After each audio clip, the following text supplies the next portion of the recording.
नमस्कार, चौपाल चर्चा कार्यक्रम में आपका स्वागत है। मैं हूं आपके साथ सौरभ शर्मा। किसान भाइयों, चौपाल चर्चा कार्यक्रम आपका अपना कार्यक्रम है जिसमें हम गांव-गांव जाते हैं, चर्चा करते हैं सरकारी योजनाओं की, किस तरीके से हमारे किसान भाई योजनाओं का लाभ ले रहे हैं। आपको बता दें, इस वक्त हम मौजूद हैं राजस्थान के स्वर्ण नगरी जैसलमेर में, जिसका गांव पड़ता है दूधिया, ब्लॉक पोखरन। आपको बता दें, भारत में 117 महत्वाकांक्षी जिले हैं, जिसमें से 5 राजस्थान में आते हैं और राजस्थान में एक जो है वो है जैसलमेर। किस तरीके से यहाँ पर कृषि एवं किसान कल्याण मंत्रालय की जो योजनाएं हैं वो धरातल पर काम कर रही है, वो आपको बताएंगे। साथ ही साथ यहाँ की परिस्थिति बताते हैं। ये रेगिस्तान का इलाका है, यहाँ पर गर्मी भी बहुत ज़्यादा पड़ती है। गर्मी का जो टेम्परेचर है वो 52 डिग्री तक जाता है, और अगर सर्दी की बात करें तो वो -2 और 3 तक पड़ता है। यहाँ पर किस तरीके से यहाँ पर किसान खेती कर रहे हैं वो भी आपको बताएंगे, क्योंकि यहाँ पर कृषि एवं किसान कल्याण मंत्रालय की जो योजनाएं हैं वो काम कर रही है। आइए आपको लेकर चलते हैं चौपाल में।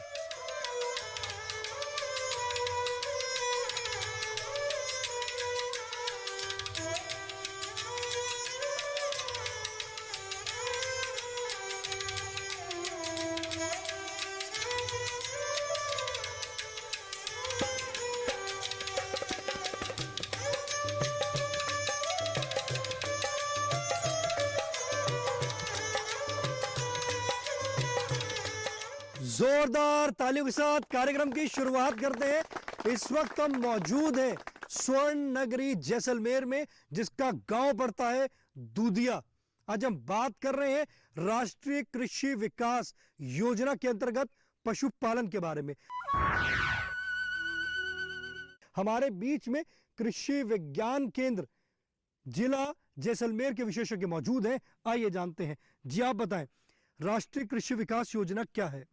राष्ट्रीय कृषि विकास योजना भारत सरकार द्वारा संचालित एक योजना है जो वर्ष 2007 में शुरू हुई थी।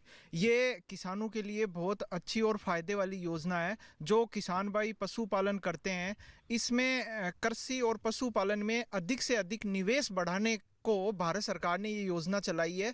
इस योजना के अंतर्गत लगभग 25 से लेके 50% तक अनुदान की व्यवस्था भारत सरकार ने हमारे पशुपालकों के लिए की है।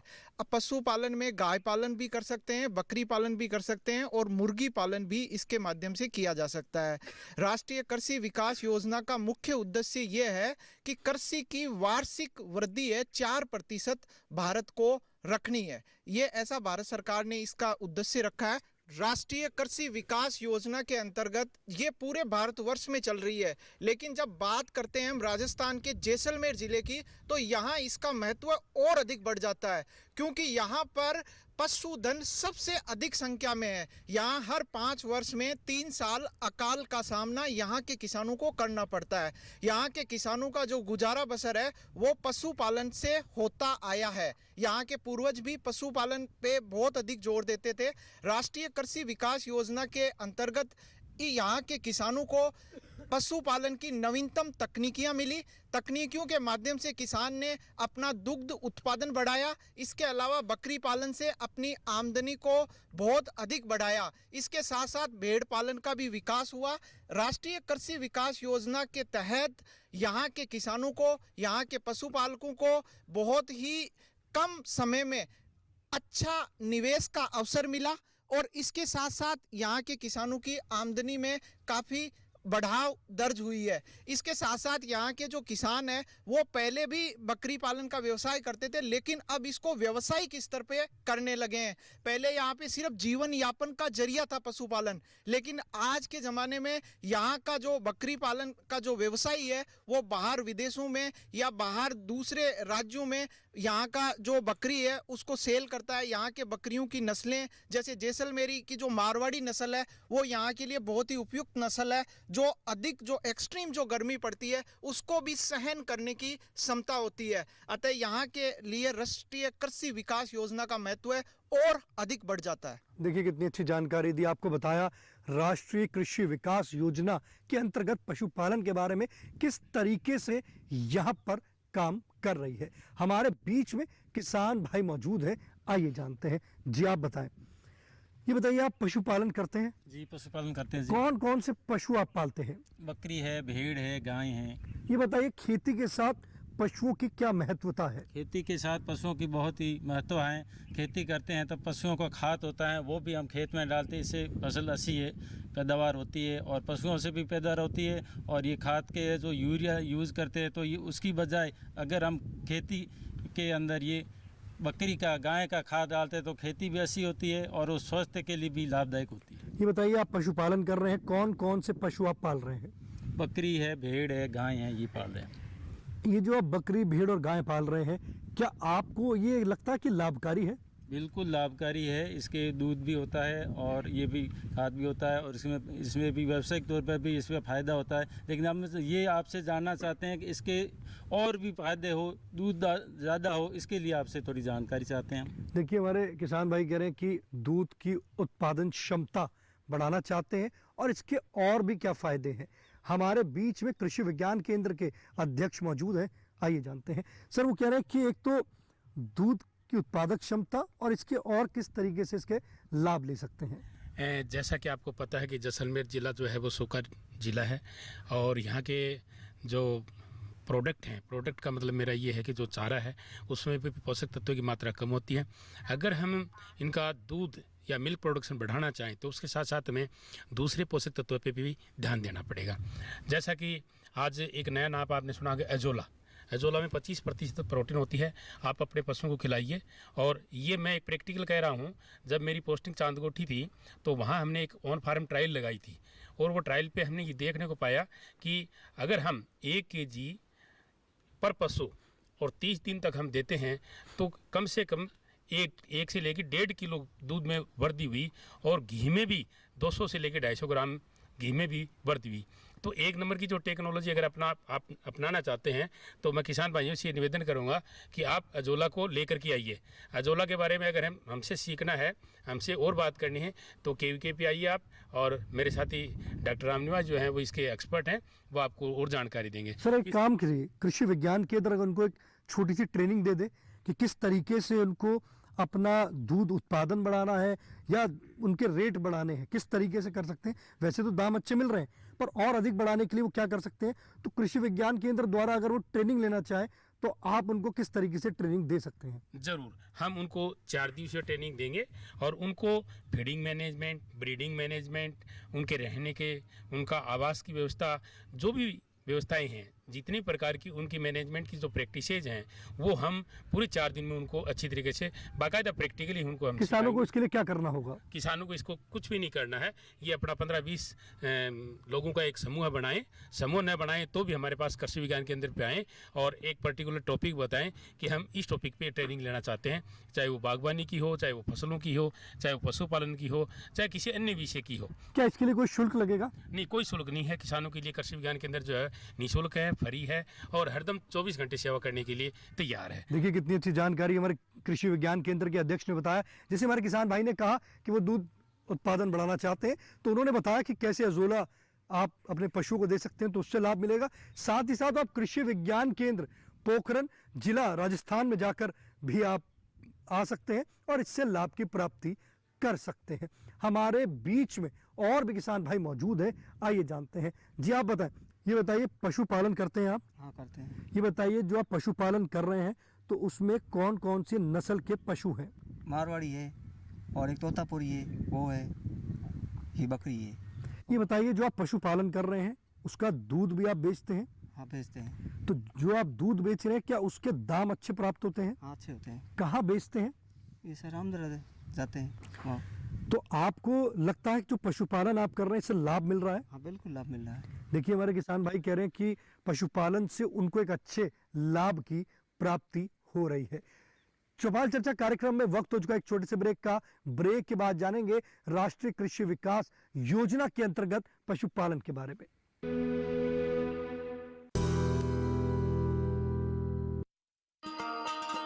किसान भाइयों गांठ बांध लो, गांठ बांध लो, बहुत बहुत है काम की, समृद्धि के पैगाम की। मिट्टी को समझो, मिट्टी के हर राज को समझो, मिट्टी की तुम जांच कराओ, मुफ्त सॉइल हेल्थ कार्ड ले जाओ। कभी मुनासिब बीज लगाओ, सही किस्म की खाद ले आओ, जितनी जरूरी उतनी डालो, सही मात्रा खुद पहचानो, इसको अपना मंत्र बना लो, मिट्टी की सेहत को जानो।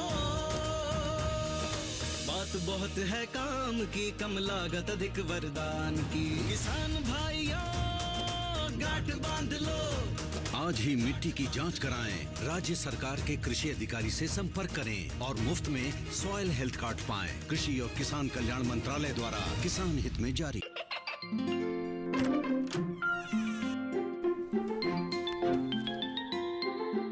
ये क्या हो रहा है?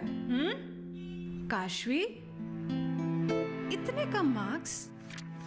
काशू बेटा पढ़ा करो, पढ़ोगी नहीं तो आगे कैसे बढ़ोगी? मम्मा मैं भी तो आपसे यही कहना चाहती हूँ, पढ़ा करो। आप पढ़ोगे नहीं तो आगे कैसे बढ़ोगे? मतलब? वो देखो, सिर्फ बैक पर छपा ऑर्गेनिक नहीं, ऑर्गेनिक का निशान पहचानिए। पीजीएस ऑर्गेनिक का ये लोग उन किसानों की पहचान है जो आज भी परंपरागत विधि से रसायन मुक्त खेती कर आपके लिए शुद्ध फसल उपजा रहे हैं। अब समझे मम्मा, अगर मैं प्योर ऑर्गेनिक फूड नहीं खाऊंगी तो अच्छे मार्क्स कहाँ से लाऊंगी? अच्छा बच्चों, जैविक खेती की इस मुहिम को आगे बढ़ाइए, शुद्ध ऑर्गेनिक अपनाइए।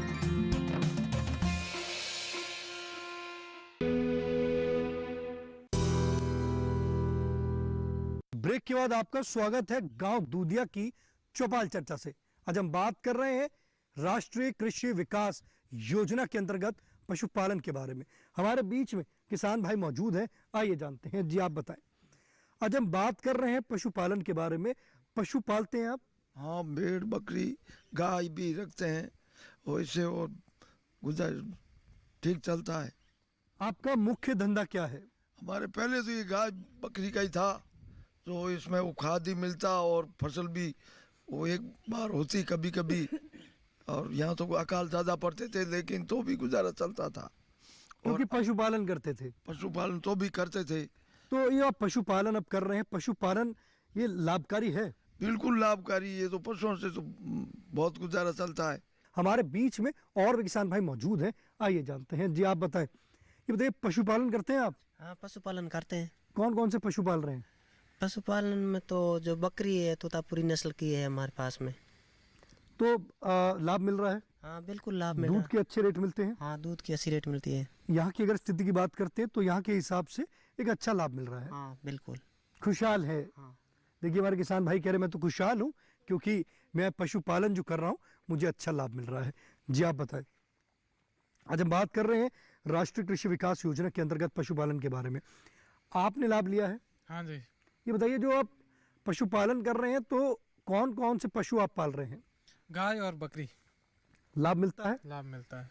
मेरा एक सुझाव है गवर्नमेंट से, राजस्थान सरकार से, कि हमारी जो बिजली की व्यवस्था है, यहाँ पानी बहुत गहरा है, तकरीबन 800-900 फीट पे हमारी मोटर लगी हुई है, तो हमें 3 फेज बिजली की ज़रूरत रहती है। किसानों को यहाँ पे 3 फेज बिजली 24 घंटे के अंदर 6 घंटे ही मिलती है, और वो भी रात में दे देते हैं। रात में पानी का ढंग से यूज़ नहीं हो पाता। यदि यही पानी दिन में मिले और 8 घंटे बिजली मिल जाए तो हम पानी का थोड़ा अच्छे से यूज़ कर सकें, और पशुओं के लिए भी कुछ चारे की व्यवस्था कर लें। नहीं तो हम पानी के पशुओं के लिए चारे को पानी बचता ही नहीं है। 6 घंटे बिजली मिलती है, दूसरी चीज़ों में भी लग जाता है और पशु सूखा चारे पे ही रहते हैं, इसलिए पशुपालन में बहुत दिक्कत होती है। देखिए हमारे किसान भाई का एक सुझाव है कि जो बिजली 6 घंटे आती है उसको और अधिक घंटे किया जाए, जिससे वो समय पर सब काम कर सके और उनको उससे लाभ की प्राप्ति हो सके। हमारे बीच में और भी किसान भाई मौजूद हैं, आइए जानते हैं। जी आप बताएं। ये बताइए कि पशुपालन करते हैं आप? करते हैं सर। कैसे करते हैं पशुपालन? रखा पशु। कौन कौन से पशु पालते हैं? गायां है, बकरी है। पशुपालन से आमदनी अच्छी हो रही है? ठीक हो रही है। ठीक हो रही है। चाहते हैं कि और अधिक आमदनी बढ़े? और बढ़ाया जाए तो ठीक है। देखिए हमारे किसान भाई कह रहे हैं कि अगर और बढ़ाया जाएगा तो और अच्छा होगा। हमारे बीच में कृषि विज्ञान केंद्र के अधिकारी मौजूद हैं, आइए जानते हैं। जी आप बताएं। ये बताइए कि हमारे किसान भाई कह रहे हैं कि पशुपालन कर रहे हैं, अच्छा दाम मिल रहा है, पर उसको और अधिक बढ़ाना चाहते हैं, कैसे बढ़ा सकते हैं? देखिए सर, ये जो जैसलमेर क्षेत्र है इसमें अपन कृषि की बात करें तो यहाँ पे गाय पालन है, बकरी पालन है, भेड़ पालन है, इन्हीं पे आजीविका आज निर्भर करती है। लेकिन समस्या ये आती है कि जो किसान है वो इंडिविजुअल लेवल पर ही अभी तक जो पशुपालक हैं वो जुड़े हुए हैं। वो अपना यदि आगे बड़े लेवल पर उससे लाभ लेना चाहें और आमदनी कमाना चाहें तो उनको समूह में आना पड़ेगा।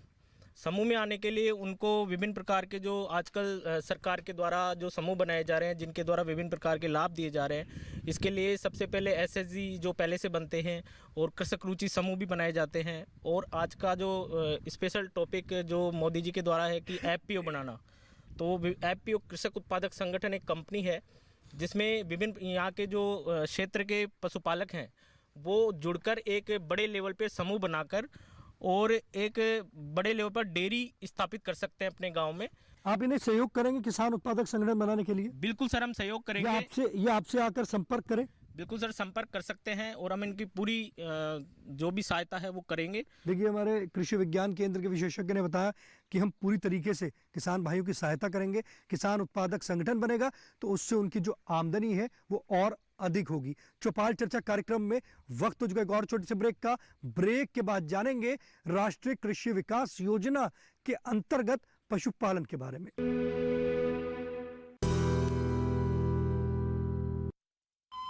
अरे सुन तो।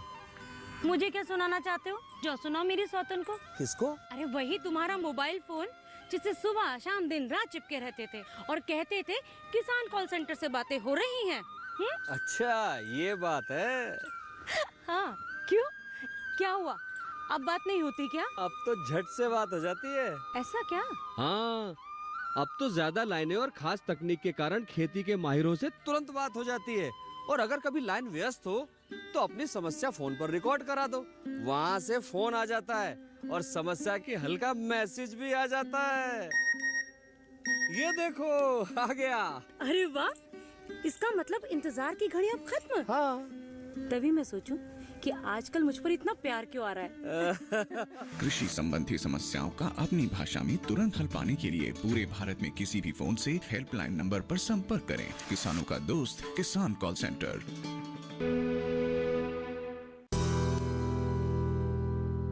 ब्रेक के बाद आपका स्वागत है गांव दूधिया की चौपाल चर्चा से।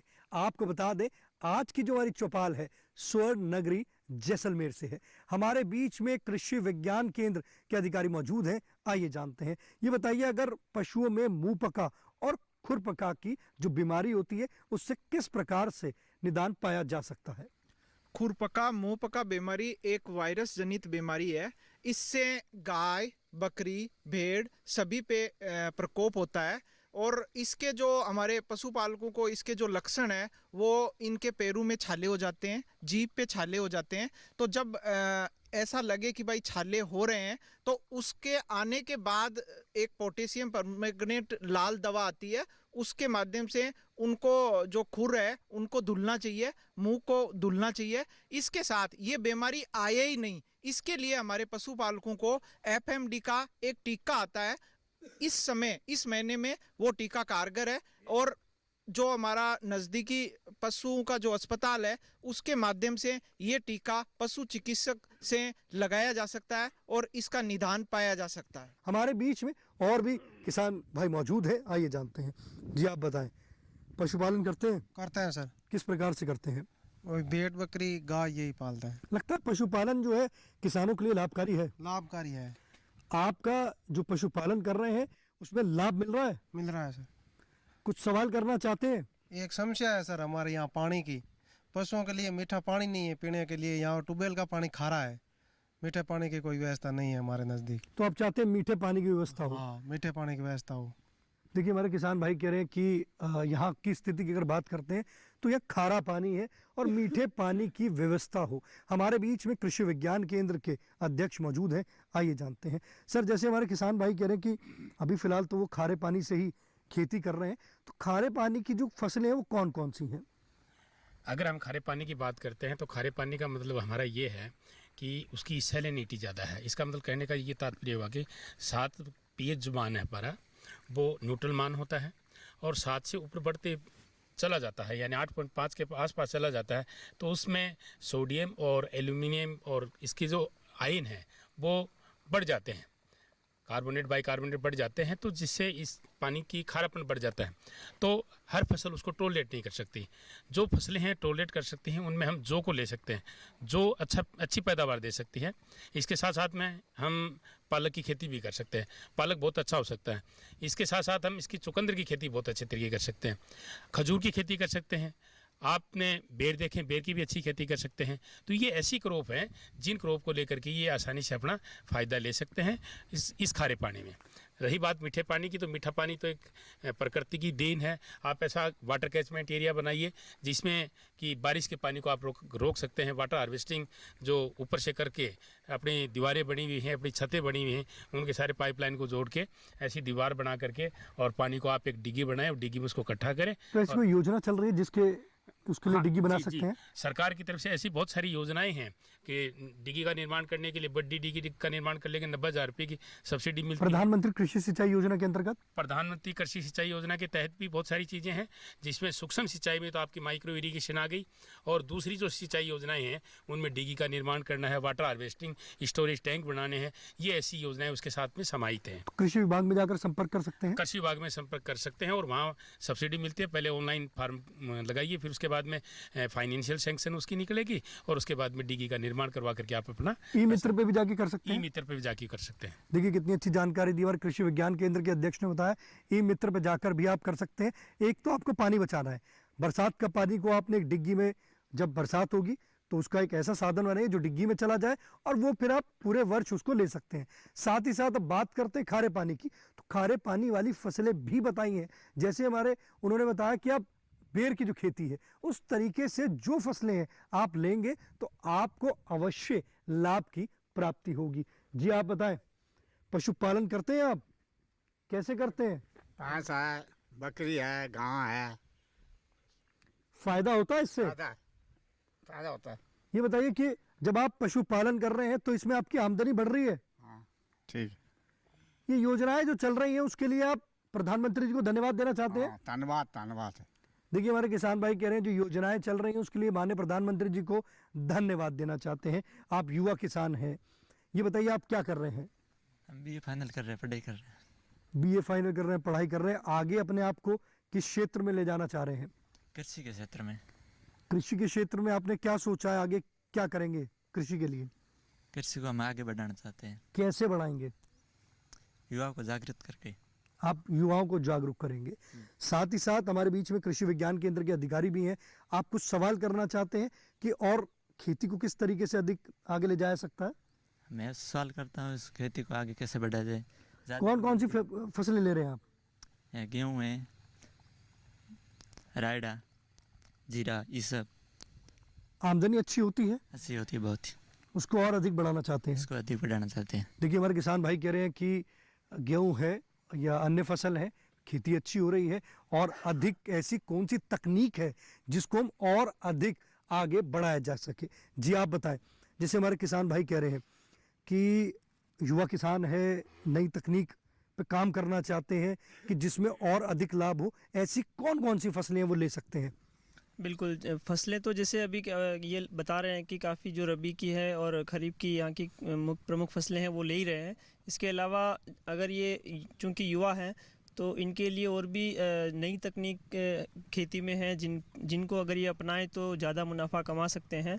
इसमें बागवानी की फसलें तो है ही है, प्लस आजकल मधुमक्खी पालन पर भी ज़्यादा जोर दिया जा रहा है, तो मधुमक्खी पालन पर भी ये प्रशिक्षण प्राप्त करके इसमें अपना देख सकते हैं। और इसके अलावा मशरूम उत्पादन का भी प्रशिक्षण लेकर के ये मशरूम उत्पादन अगर करें तो इसमें भी काफ़ी मुनाफा कमा सकते हैं। देखिए कितनी अच्छी जानकारी दी हमारे कृषि विज्ञान केंद्र के अधिकारी ने बताया कि आप मधुमक्खी पालन या मशरूम का भी एक व्यवसाय कर सकते हैं जिसमें आपको अधिक मुनाफा होगा।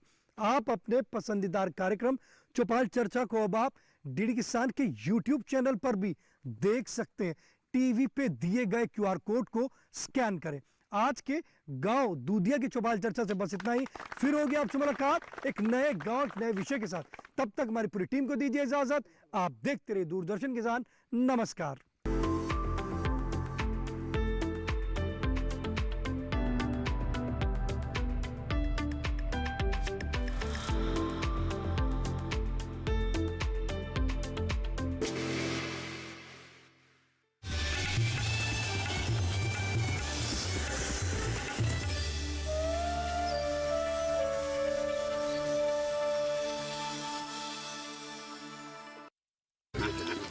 मिठाई